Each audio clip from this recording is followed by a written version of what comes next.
中にある赤と青き線も hello everyone, welcome back to अभी का drama.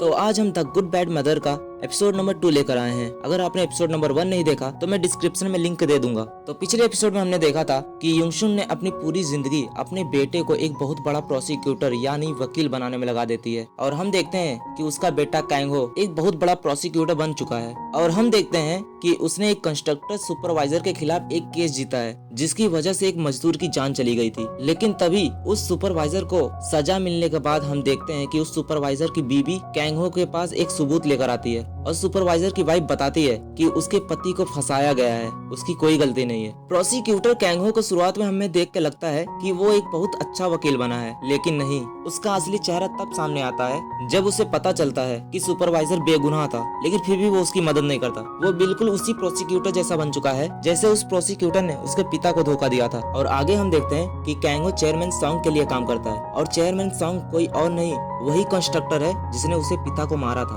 कैंगहो chairman song के सारे केसेस संभालता है, और चेयरमैन सॉन्ग कैंगहो को बहुत ज्यादा पसंद भी करता है। यहाँ तक कि चेयरमैन सॉन्ग कैंगहो को अपना बेटा मानता है, और कभी कभी उससे पूछता भी है कि तुम लीगली मेरे बेटे बन जाओ। और कैंगहो भी कभी कभी चेयरमैन सॉन्ग से बोलता है कि क्या मैं आपको फादर बुला सकता हूँ, क्योंकि उसके पास कभी भी कोई फादर बुलाने के लिए नहीं था। अब जब कैंगहो अपने गांव का शान बन चुका है, तभी उसके दोस्त उससे बिल्कुल उल्टी जिंदगी जी रहे होते हैं, और हमें पता चलता है कि मीजू ने एक जुड़वा बच्चों को जन्म दिया है, लेकिन मीजू का हस्बैंड उसे छोड़ के भाग गया है। मीजू की मॉम गाँव वालों से झूठ बोलती है, ये कहती है कि मीजू अपने हस्बैंड के साथ यूएसए में रह रही है, जबकि रियलिटी में वो सियोल में एक स्टूडियो के लिए काम कर रही होती है। और हम सैमसिक को भी देखते हैं जो कि जेल में अपना गुनाह काट रहा होता है। पिछले एपिसोड में युंगशुन ने अपने बेटे को कहा था, अगर तुम उससे छुटकारा पाना चाहते हो तो तुम्हें एक बहुत बड़ा प्रोसिक्यूटर यानी वकील बनना होगा। और कैंगहो ने वो बात बहुत ज्यादा सीरियसली ले ली थी, और जब से वो प्रोसिक्यूटर बना है तब से ना ही वो गाँव वापिस आया है और ना ही अपने मॉम से बात किया है। और जब युंगशुन सियोल जाती है कैंगहो के बर्थडे पे मिलने, तो कैंगहो बहाना बनाता है कि वो घर पर नहीं है। बेचारी युंगशुन यानी उसके मॉम को कैंगहो के बारे में अपडेट्स दूसरे लोगों से पता चल रहा होता है, और वो कैंगहो के घर के सिक्योरिटी गार्ड से पूछती है कि अगर कैंगहो के साथ कभी कुछ बुरा भला हो तो प्लीज मुझे कांटेक्ट करना। और हम देखते हैं कि कैंगहो पावर के लिए भूखा है, पावर जो कि उसकी मॉम चाहती थी कि कैंगहो के पास हो, इसीलिए तो वो उसे प्रोसिक्यूटर बनाना चाहती थी। और हम देखते हैं कि कैंगहो की गर्लफ्रेंड हायोंग प्रेसिडेंट पद के लिए कैंडिडेट होती है, और कैंगहो हायोंग से एक क्लब में मिला होता है जब वो ड्रग्स लेने गया होता है। लेकिन हायोंग बहुत इनोसेंट है, वो बाद में भी कई बार मिलते हैं, और अब हायोंग कैंगहो को अपने पेरेंट्स से मिलवाती है, उनका फ्यूचर सन इन लॉ बनाकर। लेकिन जो भी हो, ये सब ऐसा लग रहा था कि जैसे कैंगहो ने ही ये सब प्लान किया हो। हायोंग के पिता का नाम हो ताई सू होता है। हो ताई सू वही प्रोसिक्यूटर होता है जिसने कैंगहो के पापा को धोखा दिया था। उसके बाद सारे सबूत होने के बाद भी उसने चेयरमैन सॉन्ग को बता दिया था, और रात को ही चेयरमैन सॉन्ग ने उसके पिता को मार दिया था। और तभी हम देखते हैं कि चेयरमैन होसाइतू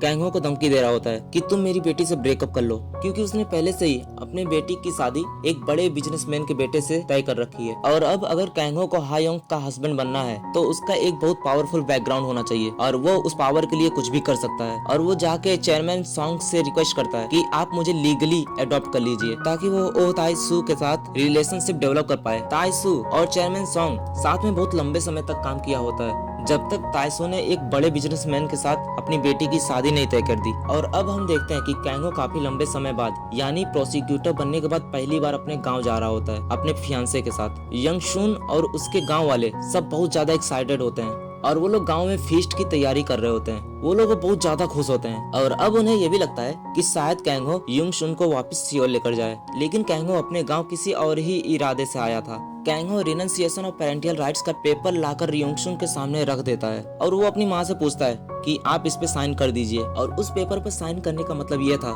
कि युंगशुन कानूनी तौर पर कैंगहो की माँ नहीं रहेगी, यानी उसकी पेरेंट नहीं रहेगी। युंगशुन पूरी तरह शॉक्ड हो जाती है, और वो उसे एक्सेप्ट करने के लिए रेडी नहीं हो रही होती है। लेकिन कैंगहो अपने माँ की ही बात दोहराता है और बोलता है कि आप ही ने कहा था कि मैं पावरफुल इंसान बन सकूं तो मैं आपसे छुटकारा पा जाऊंगा। फिर युंगशुन उस पेपर को साइन कर देती है, ये सोचकर कि ये एक पेपर हमारे रिश्ते को थोड़ी ना खत्म कर पाएगा। और पेपर पर साइन करवाने के बाद कैंगहो तुरंत वहाँ से निकल जाता है। लेकिन हम देखते हैं कि कैंगो अच्छा नहीं फील कर रहा होता है। भले ही उसकी माँ ने उसका बचपन छीना है, उसे बहुत ज्यादा हर्ट किया है, उसे टॉर्चर किया है, लेकिन एंड में यूनसुन उसकी माँ है, उसकी असली माँ। और ये बात उसके लिए भी पेनफुल होता है कि उसने अपनी माँ से पेरेंटियल राइट छीन लिया है। हायोंग नोटिस करती है कि कैंगो अच्छा नहीं फील कर रहा है, तो वो गाड़ी चलाने लगती है। और तभी हम देखते हैं कि हायोंग का स्कार्फ वहाँ से उड़ के पीछे चला गया होता है। तो हायोंग कार के बाहर निकलकर अपना स्कार्फ लेने जाती है, जो कि थोड़ा दूर उड़ गया था। और उसी बीच कैंगो उस कार में सो रहा होता है और उसी छोटे समय में एक बहुत बड़ा ट्रक उस कार को क्रैश कर देता है। ये खतरनाक नजारा हायोंग देख रही होती है। तो द गुड बैड मदर ने अभी एक प्यारे से बच्चे को एक पत्थर दिल वकील बना दिया है, जिसने कि अपने मॉम को भी छोड़ दिया है। लेकिन ये भी हो सकता है कि कैंगो बदला लेने के लिए वकील बना है, क्योंकि वो अब अपने हर दुश्मन को जानता है और वो जानता है कि उसके किस दुश्मन की वजह से उसके पापा आज उसके साथ नहीं है और किन दुश्मनों की वजह से उसकी पूरी जिंदगी मायूसी में गुजरी है। और यंगशुन, जो कि अपने बेटे के लिए बेस्ट चाहती थी कि वो बड़ा होकर एक बहुत अच्छा वकील बन जाए और अपने जिंदगी में पूरी तरह सक्सेसफुल हो जाए, लेकिन वो अपने बेटे के साथ इतना ज्यादा टफ थी कि उसने अब अपने बेटे को ही खो दिया है। और अब किसी ने कैंगो की जान लेने की कोशिश की, लेकिन ये भी तो हो सकता है कि कैंगो नहीं हायोंग टारगेट रही हो, क्योंकि हायोंग भी कैंगो के साथ थी। तो हम देखते हैं आगे की कहानी द गुड बैड मदर की एपिसोड नंबर 3 में। तो प्लीज चैनल को सब्सक्राइब कर दीजिए और बेल नोटिफिकेशन प्रेस करना मत भूलना। Thank you.